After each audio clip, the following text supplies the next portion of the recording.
Good morning. நான் வந்து KS jolly boys அப்படிங்கிற யூடியூப் சேனல் வச்சுருக்கேன். மைசெல்ஃப் வந்து இசக்கி முத்து.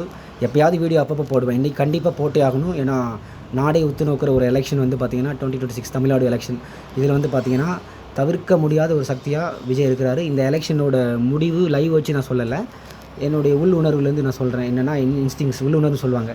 அதில் வந்து பார்த்திங்கன்னா யார் பெண்களையும் குழந்தைகளையும் கவர்ந்து இழுக்கிறாங்களோ இனிமேலும் மேலும் ஓகேங்களா என்ன சொல்கிறது, இழுக்கக்கூடிய சக்தியாக இருக்கிறாங்களோ அவங்க வந்து நிச்சயமாக தமிழ்நாடு எலெக்ஷனில் ஒரு மாற்றத்தை ஏற்படுத்துவாங்க. அந்த வகையில் நடிகர் விஜய் வந்து இப்போ நடிகர் விஜயாக இருக்கார், தாவக தலைவராக இருக்கார். இன்னும் ஒரு 5 to 6 ஹவர்ஸில் வந்து பார்த்திங்கன்னா எலெக்ஷன் ரிசல்ட்டுக்கு அப்புறம் சிஎம் ஆயிடுவார், டவுட்டே இல்லை.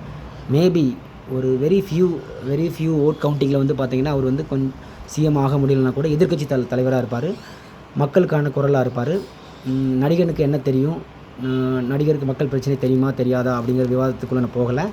ஆனால் இருந்தாலும் ஈவன் என்ன சொல்கிறேன் அப்படின்னா, சரி தப்பு கொள்கை என்ன கோட்பாடு என்ன, சரியாக பேச தெரியுமா பேச தெரியாதா இதெல்லாம் இங்கே முக்கியம் இல்லை.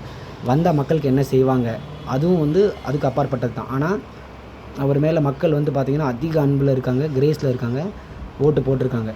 இப்போது ஓட்டு போட்டதுக்கப்புறம் அவர் வந்து என்ன செய்ய போகிறாருன்னு நம்ம எதிர்பார்க்க போகிறோம். ஆனால் கண்டிப்பாக சிஎம், அதில் டவுட்டே இல்லை. ஸோ அவர் சிஎம் ஆவார், அவருக்கு என்னுடைய வாழ்த்துக்கள்.